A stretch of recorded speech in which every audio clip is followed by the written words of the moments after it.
foremost, thank you to Pangea and to Manon for holding the African Film Festival, and to the Feminist Society for preparing and organizing. And this debate today is entitled Unlocking Female Sexuality. My name is Ashika Singh, and I'm the moderator for this debate on this fascinating documentary that we have just seen. To repeat the title, Leuven, in English, The Lock. I hope you all enjoyed the documentary and are brimming with questions for our panelists here. After the initial debate, there will be much longer time for people to ask their questions.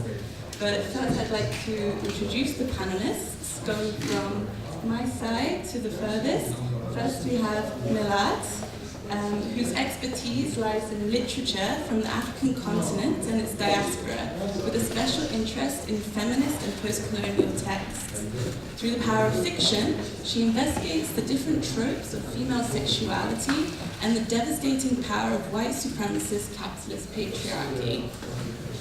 And then, second, to follow that quite heavy CV, we've got Liesbeth Kennes, who is a social and cultural pedagogue, and she's currently working in a collaborative project that aims to increase awareness and enhance prevention of sexual violence, and as an expert to advise policymakers and victim support services.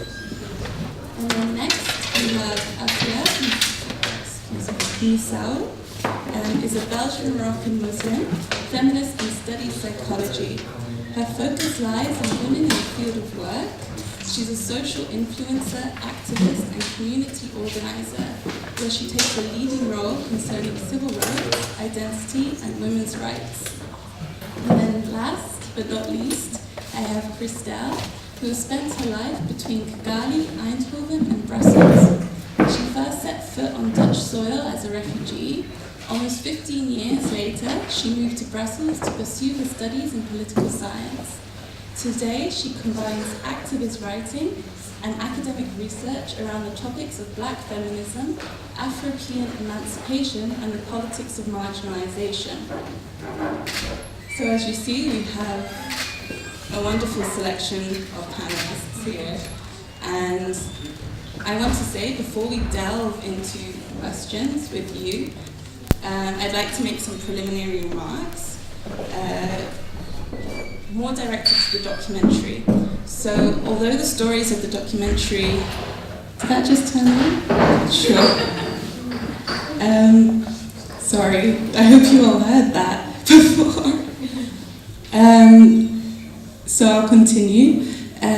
Although the stories of the documentary are based in Tunisia, and so give testimony to certain cultural practices and mindsets there, it is important to see how these three women's experiences reflect the experience of femininity and sexism in many other cultures, namely, as we live in Belgium, Western European cultures as well. It is also important to see the practice of the lock as a cultural practice, not a religious one, i.e. an Islamic practice, as Tunisia is predominantly Muslim. Often these issues of tradition are conflated with religion, and while they do influence each other and hold a relation to each other, we must be careful in the way that we speak to distinguish the two. So to say is that comparisons and contrasts are important to make, but we should be wary of framing one culture or religion's sexist practices that ultimately intend to suppress female sexuality as more benign or less oppressive than another's.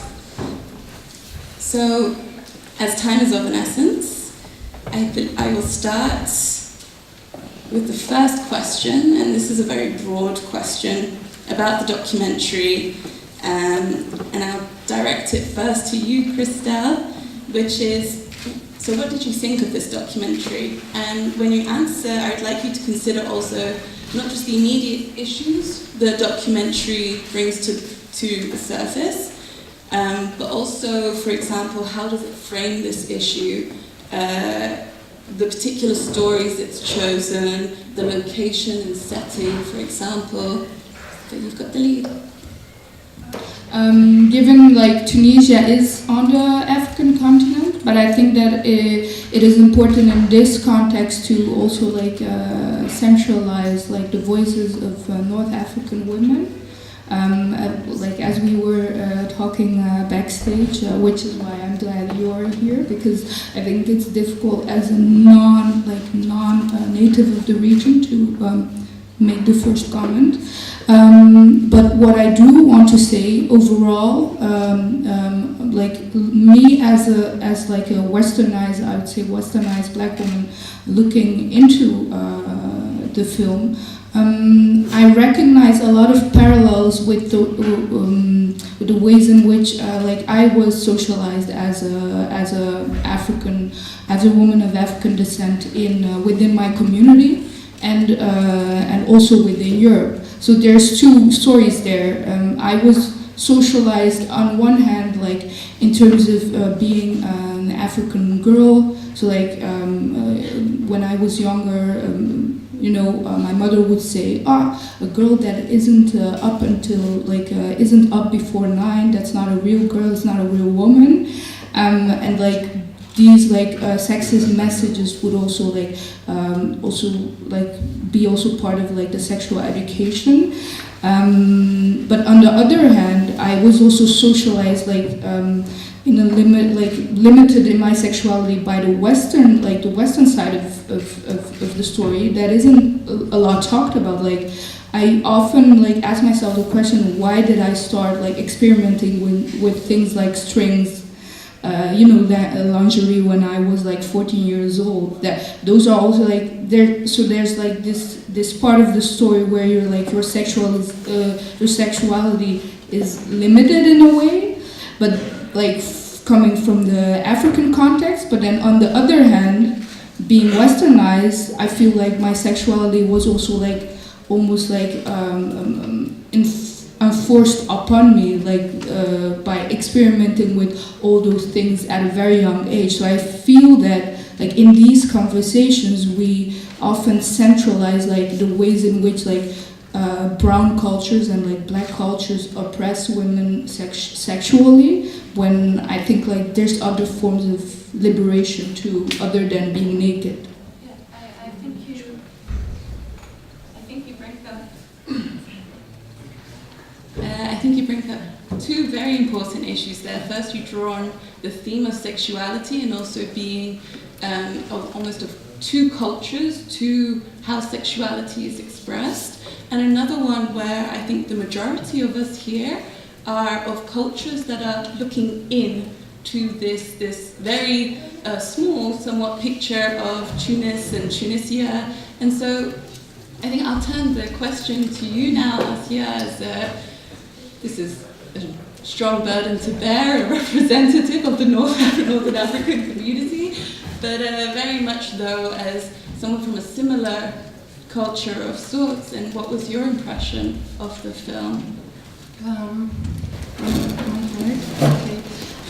First of all, I found a lot of, let's say, flashbacks in my own life, in my own reality, especially seeing the mother being such a soldier to take care of her children, to be silent and keep going for the sake of keeping the family together. So this is a reality I know from my own parents, from the first, second generation that came here, and I found the movie interesting to, as you said, like to throw light on these issues. But I don't think that it covers the whole scale of women's sexuality and how women are dealt with and deal with that issue.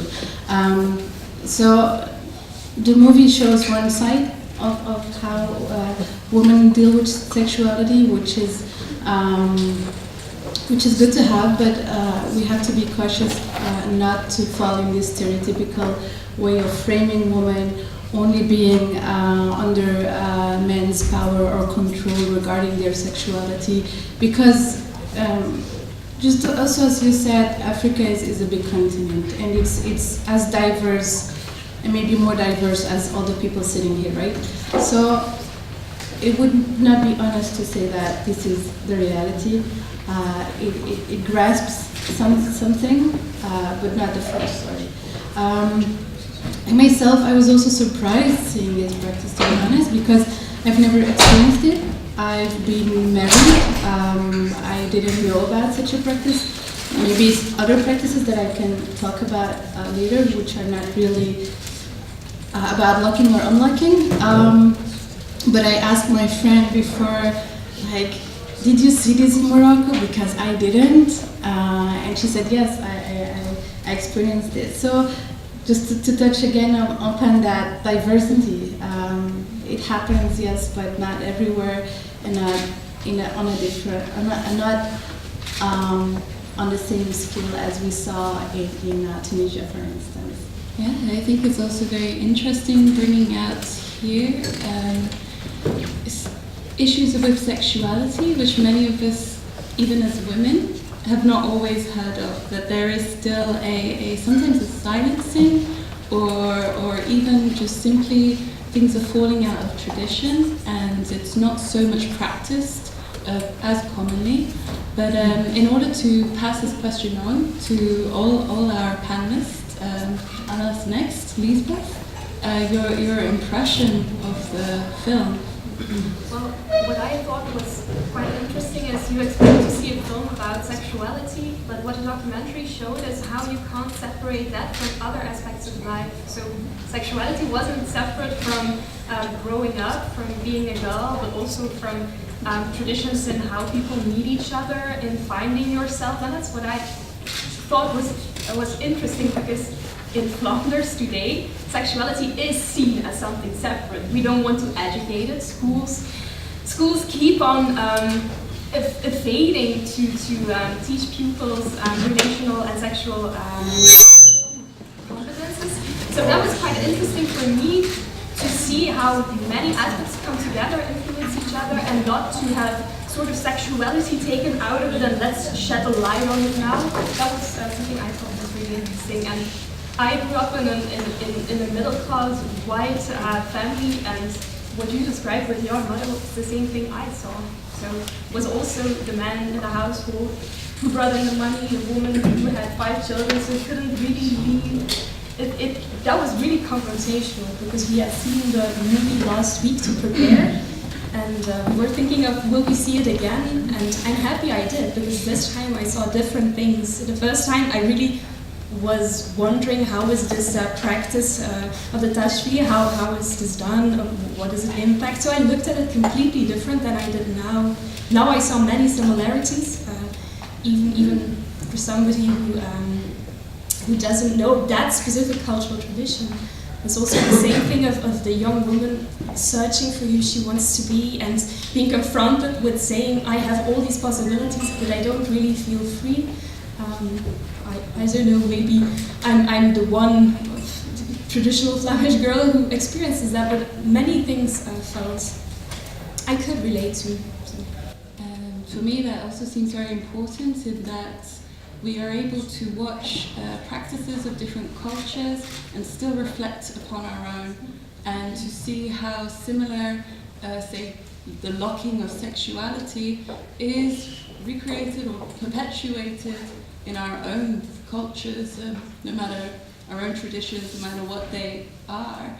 And so I'll pose this question as well to you, Melat, but hopefully you'll be able to add a slightly more question on top of it, which is, what for you, can you give an example of some sort which would be the lock in either in Belgian society or in your own cultures and practices? So yes, first your impression, and then add on top of that.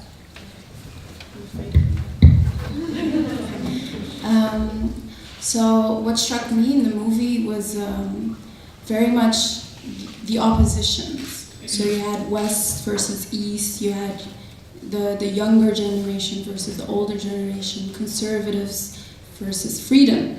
So that contradiction between East and West is very present in the movie. And to me, it seemed like the West equated to freedom. You see the girl Huda, she gets married to an Italian guy and then moves to Europe, so she's obtained her freedom.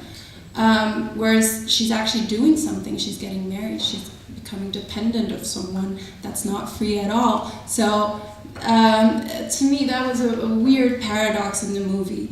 And we tend to forget that there are a lot of unfeminist, misogynist elements in our own Western culture. For instance, marriage, you know, a girl getting married to a boy we talked about this, it began as a trade-off between families. The girl is given away by her father, she wears a white dress that symbolizes virginity. So we see this in Western culture, we see that in my culture, I'm Ethiopian, you know, marriage is really important. If you're 25 and you're not married, then you're done. So I'm done. But anyway, so the pressure of society to conform to certain, you know, pressures. As a woman, you have to get married, you have to get a baby. This was, to me, you know, absent these elements within Western culture. This wasn't shown in the movie. And what I want to add as well, for me, there was a lack of the colonialist influence on sexuality. You know, Arab culture is very rich in sexuality, sexual culture, literature, art.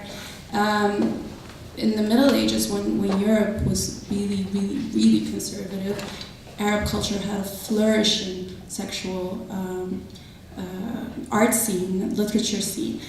Think of 1001 Nights. This is an Arab thing. And then colonialists came and they imposed their Puritan views on these cultures. This is completely absent in the movie, and I would have liked to have seen that element as well. I think that's a very important point, actually, when we do have documentaries like this, especially on the treatment of women in Eastern or African societies. It's always depicted as ahistorical often, and the colonial history is rooted out of it somehow.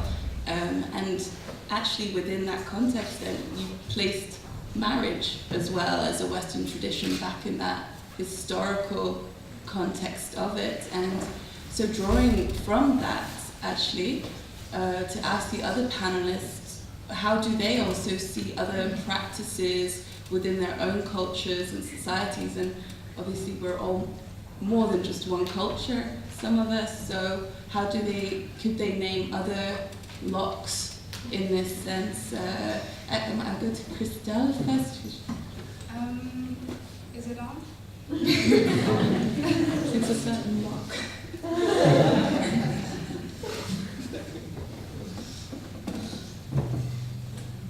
Okay, great. One of the first things that comes to mind when I think about the ways in which I was locked as a little girl, especially in terms of like the Western part, I'd say there's this saying in Dutch. They say meisjes plagen, kusjes vragen, and it means when boys tease you, they actually are into you, and this seems like a very like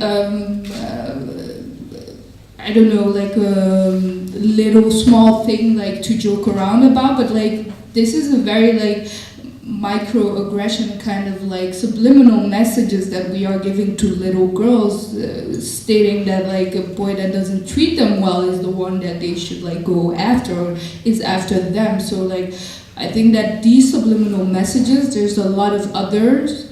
This is not the only one, but this is one of them that have, I guess, as a little girl, have led me to, be socialized into being attracted to rather like a macho like man, and not necessarily realizing that being treated right is like part of like what I deserved, being in a heterosexual relationship. In terms of the Rwandan culture, there's actually very interesting sexual practices that have remained very silent because, again, of the influence of colonialism. Before Kama Sutra was mainstream, the Rwandans invented it, my mother says. There's this a thing called, what's it called again? In English it's squirting, and it's when, like, in Rwandan culture there was this movie about it. A white male made it, which is a bit problematic, but they basically went to Rwanda and showed that there's this practice that has been carried on for so long, where you'll have men going out and, like, drying their mattress outside, and when they ask those men, why are you drying your mattress outside, the men go, aha. So this is a thing that is really present in Rwandan culture, the sexuality, but then because of a lot of, like, the Christianization and the evangelization of the country, a lot of, like, this subject of sexuality has become taboo when, like, the people of Rwanda are very sexual creatures. This is very contradictory, because when I talk about it to my aunts and to my mother, these are things that they know, but they don't necessarily share them anymore with the next generation. And I'm very afraid that these are, like, as the other women were saying, that, like, this is knowledge that will get lost, and we will the only part of ourselves remaining will be, like, the colonial memory, when there is a pre-colonial memory of our traditions and of our culture, and this goes into play in sexuality too. So yeah, those are the two things that I wanted to share. And also turn that to Liesbeth, as you... Yeah, I was thinking of, I grew up in Dies, and I think it's been about 8 years. A girl who was a student never came home after going out, and I remember my sisters at the time, the same age, saying, haha, she will have drank too much. Well, a few weeks later, it turned out she was raped and murdered by a really creepy guy. And I was with colleagues yesterday, and I said I really saw how the community changed, how girls weren't allowed to go out to party alone. They had to form troops. I really call it like a United Nations convoy. Stay together, don't leave anyone behind. It's really like war language. And for me, that symbolizes a way in which girls get the message that they have to look after being safe. It's their responsibility, whilst obviously it's the person who would harm them who has a responsibility. And that starts from a really young age. I think the example you gave about meisjesplei and juderij is the same thing. It starts really young, and girls are being made responsible for men at that age. In my research, I went to look at school rules in Belgium and in the Netherlands, starting primary school, but even kindergarten. And in many school rules from the north of the Netherlands to West Vlaanderen in Flanders have rules of girls can't wear skirts that go above their knee. And in one, it even said, and the headmistress explained it in the news even, I think it was a big item in the Netherlands, she said that it would be really a pity that a teacher would be that parents would say that he did something wrong, because it's kind of logic that he would be seduced. So even at that age of girls, but I think it was 8-year-old girls, they would be responsible for the fact that a male teacher would be turned on. Whilst my first response was, you have a huge problem if you have a teacher who's sexually attracted to girls of this age.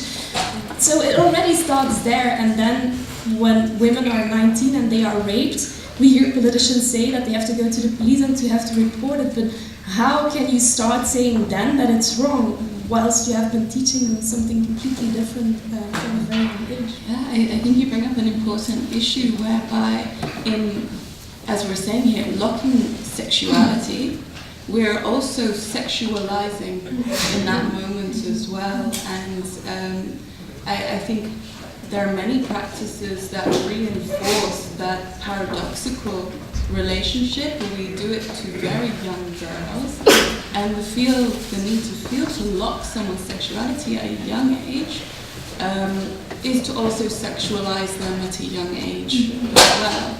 And again, going to maybe to draw more examples of this, I'll tell you, Assia, as well, if there are any other examples that you can point to from your own background. Yeah, I would like to add what Liesbeth said, that actually the reality is that from the moment the girl or her entourage is aware of her sexuality, her lives turn around the man, because the ritual says, I am the chit, I am the string, and the son of someone else is the wall, and then when she gets unlocked, it's the quite opposite. So from the start, she's tied to this stranger man, and her life turns all around. I mean, being in service of someone, and this also this acceptance of violence. The girl in the beginning said that it's permissible that a guy would mistreat you, that a guy would touch your bum, and the mother adds to that it's common that a husband beats his wife. Meisjes vragen liefdesvragen actually is also violence, because mistreating a girl or kind of pester, pestering a girl means that you're showing love, or you're showing that you're into her. So this is microaggression from a very early stage, and we tend to cultivate that in the education of our sons and our communities. And also, prettily, religion also adds to that. Not religion itself. I would like to make a distinction between the religion, let's say, in its purest form, and the interpretations of religion. I think that's very important. But this constant availability of women to the sexual desire of a man, which is also in Islamic interpretations something very common, that a woman has to be available for her husband, or there is a risk that there will be fitna, or fitna means, what does it mean? Social chaos. But like a distortion, kind of, you're creating an environment where the bad could be done to someone else. So that's also a way to lay the responsibility in women. Like, you're responsible for being always and every time acceptable for a man's desire, or you will be evoking the bad in the society. That's what it comes to, actually. As for examples, I will give an example of myself. I've been married, and before my marriage, I had to go to the gynecologist to do a virginity test. Of course, this test is very important for our community, because it proves that your daughter is sin-free, is pure, is ready to get married, she hadn't had antecedents with other men, that this husband is her first and only. So, did he have to do it? He doesn't. No, of course not. But it's important for our community, because it's a proof that whenever something happens with the girl, if they split up or something, I mean, like a problem happens, that the other part, the part of the man, the guy cannot say it's because of her virginity. So that's why you need a test to kind of prove it. So I did that. Would I do it again? I mean, would I? I'm also a mother. Would I educate my daughter to do it? Never, because again, your sexuality is turning around the being of a male and being controlled by this idea of you know, it's only acceptable when yeah. I think the issue of education, like you said, the education of violence comes very clear when the mother talks about her young boy, that she can't punish him for hitting his sisters because you're not only subservient to your husband and you're also subservient to your sons. And so it's never an issue of authority in a way of age. It very much is gendered violence in that way. And then I'm going to turn to Melat on this issue of examples. Yeah, so what Assia said very much shows the double standard there is when it comes to sexuality. The rules for women are different than for men. So that's one thing. Me, growing up in Ethiopian culture, but in a lot of other African cultures, Arab cultures, you don't talk about sexuality. You don't talk about it to your parents, you don't talk about it to your siblings. It's not talked about. Not in the private home. Of course, it's practiced, preferably after marriage, but no one talks about it. So for me, that was a paradox because in my private home, you don't talk about sexuality, but outside of the home, in the world, especially as a black woman, as a woman of color, you're over-sexualized. Not just sexualized, over-sexualized. You're just ass and tits and you're fetishized. That's what they see. They see black women dancing in video clips and they think you're like that. So, you know, as women of color, you don't only deal with the male gaze, you deal with the white male gaze. So that paradox of not talking about sexuality in the household and being over-sexualized outside of my home was really difficult to grasp for me. And I saw that in the movie as well. I thought Huda was really sexualized. You know, in the first 40 minutes of the movie, you only see body parts. You only see, you know, it's to be anonymous, I get it, but you only see legs, a shoulder, hair. You don't see her. She's just, you know, what the movie tries to do on that sexuality, it does in a very perverse way for me because she's just essentialized to just body parts and not as a person. And that again, you know, it's a tradition that we know. We saw it in colonialism. It's a very Orientalist way of showing a person, and it shows that, you know, the mere belief that we are human, that we're not just body parts, but we are human with feelings, with wishes, with desires, is still so difficult to grasp for so many people. I think that was incredibly poignant, especially the fact that we don't see Huda's face until once she's married. So although she had not performed the ritual of unlocking herself, marriage seemed to feel that she was unlocked somehow, and she felt ready to uncover her face as well. And actually, maybe this is a difficult question perhaps, but then I really want to ask about how do these practices, as this documentary has shown, affect the self-perception of women, and how do we internalize these practices as well?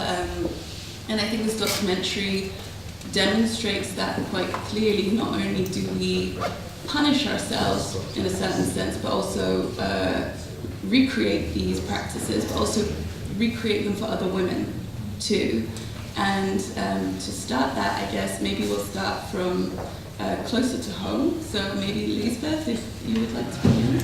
Yeah, that's a really difficult one. You see that what you call the white male gaze. You see how women relate to that gaze. I wouldn't say that you just, how should I say, you just give it a spirit, or you just take it upon yourself. It's not as simple as that, but you see how, and you see that everywhere and in every topic, but you see how individuals start to negotiate themselves according to the rules from outside. And the same thing goes about the being a virgin. I knew, of course, about traditions in certain cultures where women were supposed to be a virgin. I had never thought of this being the case in the Flemish society, but when you were talking, I got this huge flashback of one of my first boyfriends to whom I felt really close, and he said at a certain point to me, he said, "Are you scared that I think you're damaged because I experienced sexual violence as a child?" And that was really it. So that's actually the same thing. Nobody had really told me. I had never read it, but in a way I did indeed felt as if I was damaged, as if I wasn't pure anymore, and as if he wouldn't want me because of that. That's quite creepy. So even it must be somewhere, otherwise you don't find this out. It's not something you imagine, but it's not as tangible, and that's maybe the huge difference between what we see in the documentary and what I hear about what you're saying. Is it's quite enlarged. People have a microscope upon it, and everybody knows about these traditions, and there it's quite clear. But that makes the more subtle sexism, the more subtle male gaze in this society maybe even more difficult. I'm working continuously on this topic, and I had never made the connection with the having to be a virgin. And it's easier to do that where it's enlarged and where it's hypersexualized because you see it easy. And I think with this, then I'm also going to turn to Melat, so you're not always the last, but also to say, acknowledging that Belgian framework, then I'm going to call Western European at this point, but and recognizing that is one form of sexuality imposed, but there is also the post-colonial, the colonial issue, and that's another factor on top of sexuality, and women of color, their self-perception. Could you perhaps talk about that a little? Mm-hmm. So I think Chimamanda Ngozi Adichie said it best when she said, we teach girls to shrink themselves. I think that's what it ultimately boils down to. Don't be too loud, close your legs, just not even in a metaphorical way, not just like close your legs, be a virgin, just like physically, don't sit with your legs open. I remember when I sat like this, an auntie would say, close your legs, and I was like, well, why?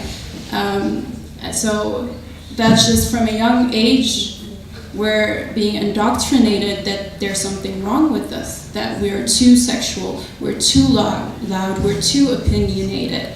And that continues, when you grow up, when you start a job, when you study, women don't speak out, they're silenced. They're afraid of what people might say about them, what people might think.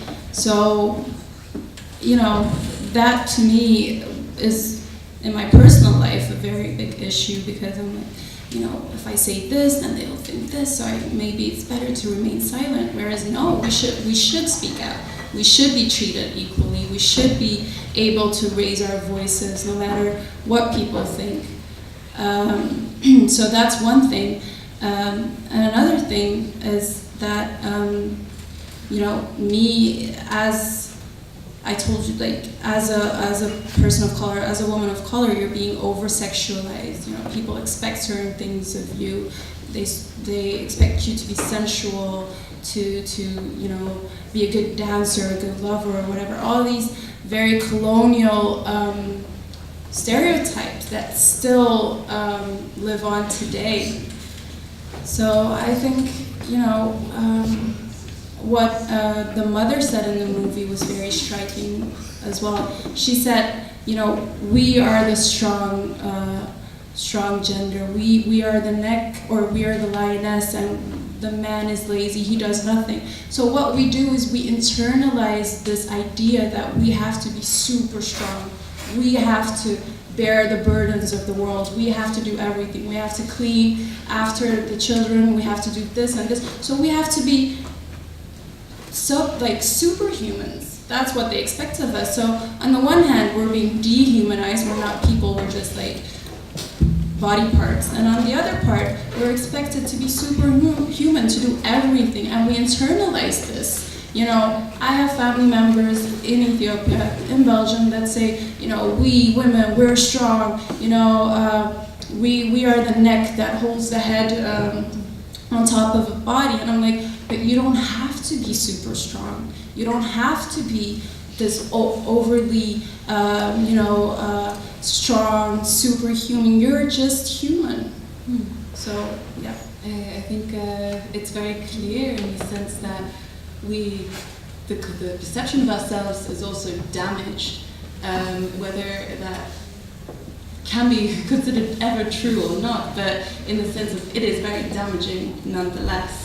And I'd also like to hear, Assia, your perception of Just as I said before, the fact that you like or unlike a girl is psychologically damaging, because you tie her to something that is unknown to her, that is very new, to something that is not existing in her world, and which means it's restricting her for exploring what she wants, who she is, her own sexuality, and that it's packed in this locked kind of contract, let's say.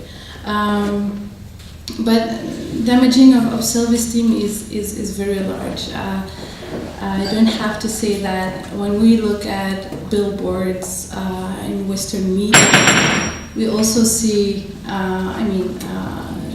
women that there's one billboard currently. There is a woman standing in a bikini making a publicity for a casino. I'm like, why do you need a woman to make publicity for a casino, for that sake? So these are ways to damage that self-esteem of women. And just as the same way I'm the last who does not autocriticism, just as the same way the Islamic world sometimes does that with women, and justifying hijab or covering as, women are too sexual, so we should cover them in order to, again, restrict, be less of you.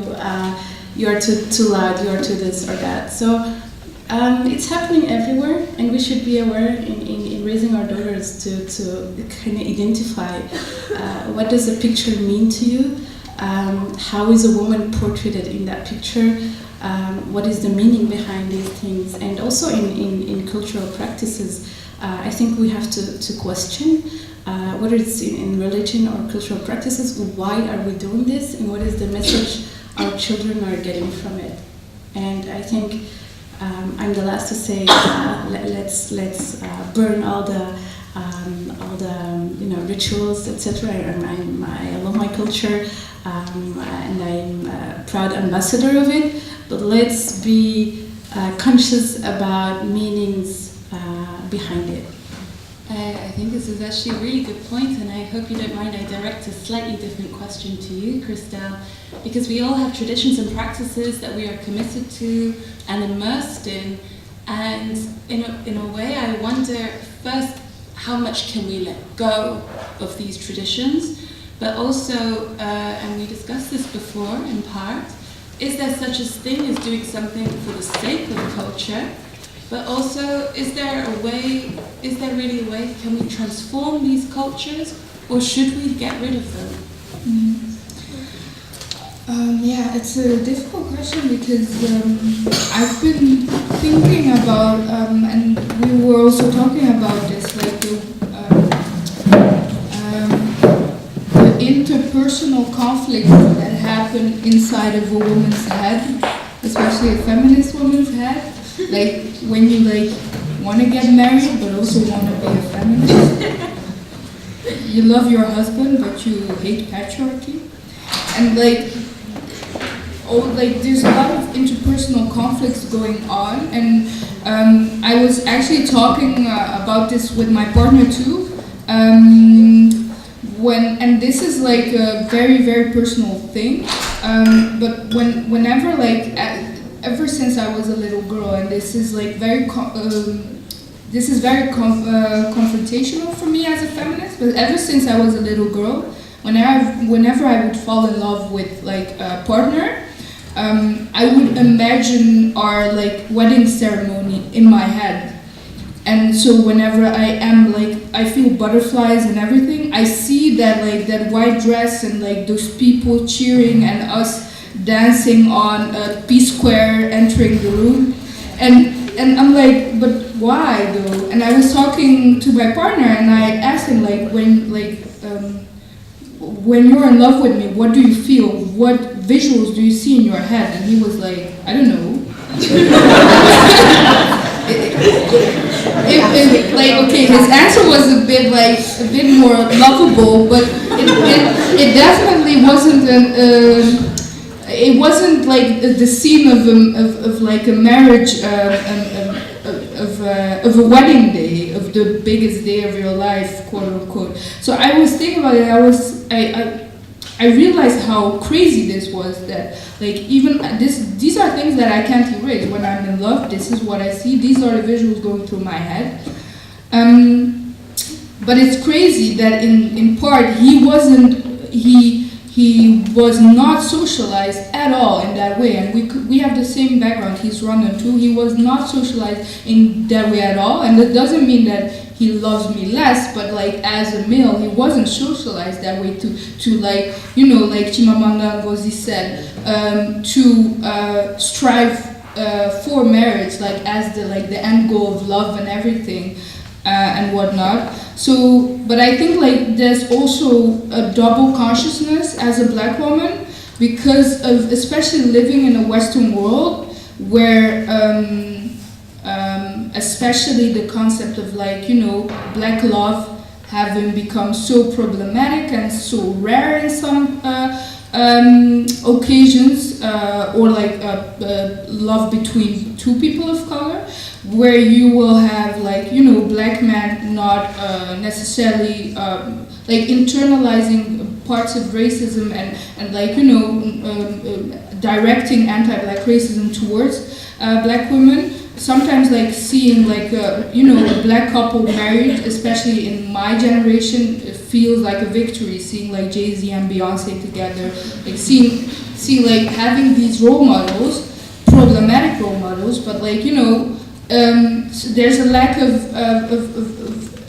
existence of seeing that like as a black person there's a way to live your life outside of the reality of marginalization, outside of the reality of your pain. So you want to see that you know, that black joy and celebrate that. And in a way, marriage is a way of celebrating that. So yeah, this is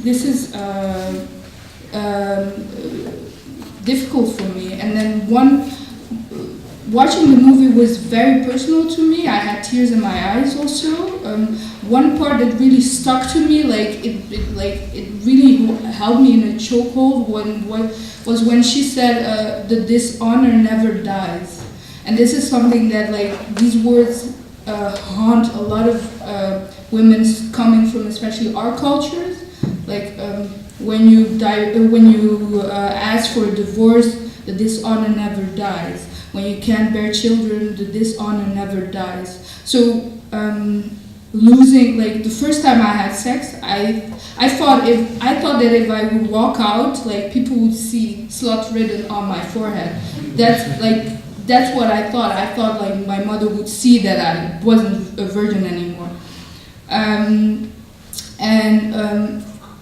Even like as women, I think that we hold each other accountable to patriarchy by sending each other messages, like subliminal messages, slut-shaming each other. Fairly explicit ones. sometimes. Yeah. As well. Like you know, like going out, seeing someone with a deep décolleté and like, you know, slut-shaming her, like being like, can't she, you know, wear more? So as a woman, you can't. You're punished for your sexuality, but you're also punished for not putting it at the service of men. So it's really difficult. And like Melat also said, especially as a black woman of color, you're really like over-sexualized over your body parts, especially the fetishized. For example, people have been asking me since whenever Miley Cyrus made it mainstream if I can twerk for them. I can't even twerk. So like, no, like why? But going back to the issue of cultural practices. Yeah. So going back to the issue of cultural practices, I feel that a cultural practice like marriage means different things to different women coming from different cultures. So in the context of like a white woman in the Western society, marriage can mean oppression, but in the context of like a woman having dealt with, like, you know, the rupture that colonialism has caused to the community, be it slavery or you know, colonial dysfunctions, it can mean a celebration of love. It can mean a celebration of monogamy and you know, and healing. So yeah, it's very difficult, and this is why like black feminism would have like another way of looking at like the concept of marriage, then the institution of marriage. Then yeah. So I'm going to turn this then to you as well, Melat. Yeah, what do we do with these cultural practices that repress female sexuality? Do we transform them, and if so, what does that mean? Or do we have to some way get rid of them and put something else in place? I think that's a very important question, and I think what Christelle said is very poignant too. You know, as a minority in a country, you cling on to your traditions, your identity more in the face of racism and discrimination, which to me is a very normal act. You know, if people hate you for what or who you are, you're going to cultivate who you are even more.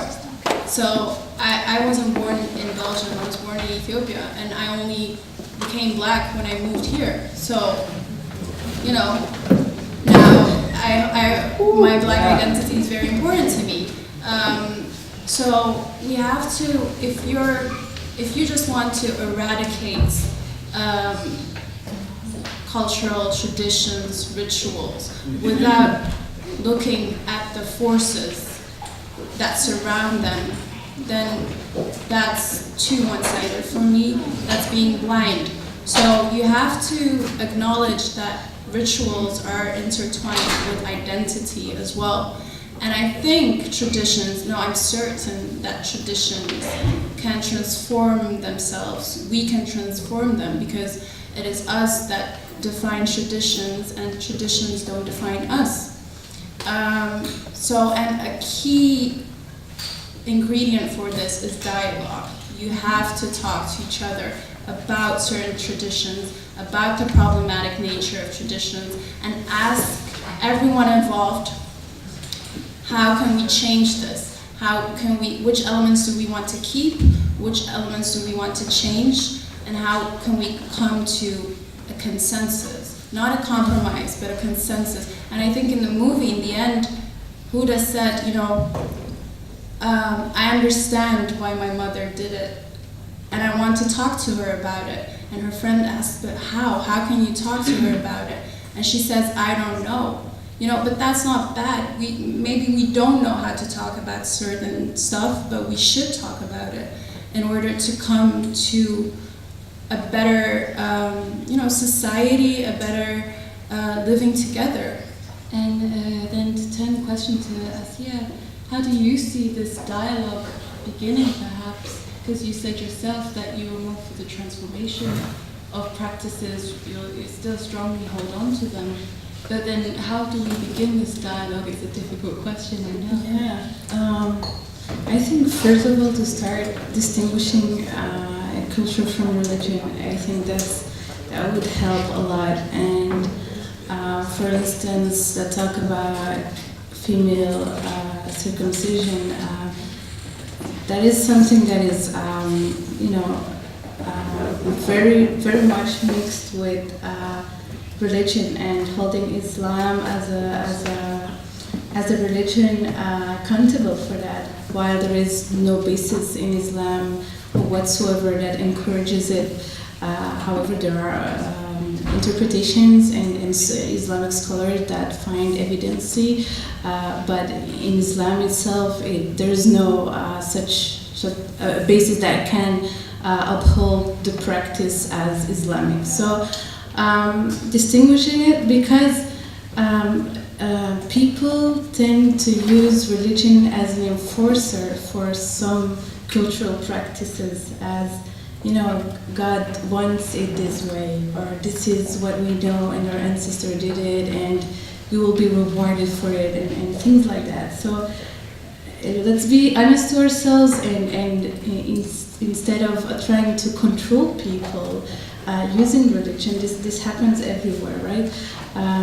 We have to start, okay, what is religious and what is not? And I think for me, what is applicable for me is education. Let's read books. Let's talk with our grandmothers about practices. Let's see what is inside it. Do you want it? Do you don't want it? The thing I liked about the movie as well is that the girl said, I don't want to do tasfir, and that it was respected. It was still a wish from the mother, but she didn't want it, and I think that's fine. Yeah. I want to end on one final question, and if you could answer it in 2 sentences, it's going to be something quite short, but quite a deep and difficult question, I think. And starting with you, Christelle, we'll go around. Could you explain in 1 or 2 sentences, what does unlocking female sexuality mean for you? Should have started. A word or?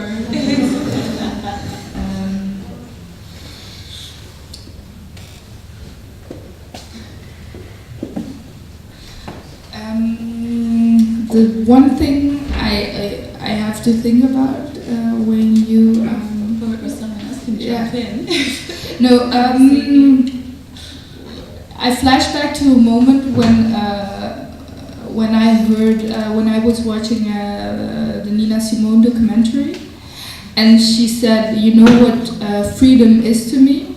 No fear," and that also resonates for me throughout like my sexual liberation, because freedom is sexual liberation too.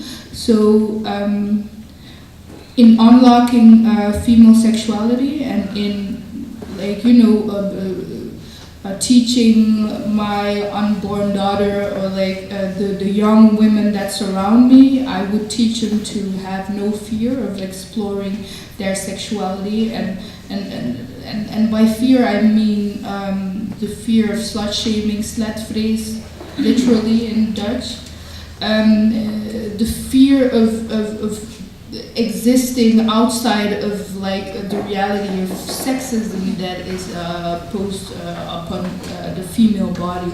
So unlocking female sexuality to me is no fear. That's beautiful. And Assia?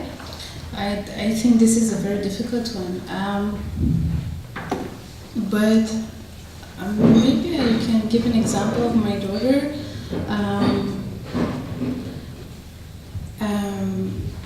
From the beginning, we try to raise her with whenever she wears a skirt, she wears shorts under it, because we started with the idea we don't want people to see your Underpants. Your underpants. And as she grew up and she started to dress herself, I sometimes ask her, where is it? Did you wear your shorts? And then she was like, oh no, I forgot.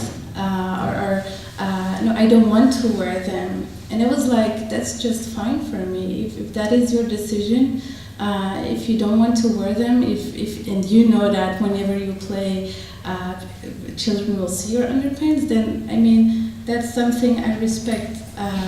So that's one thing. And another thing is I'm a big,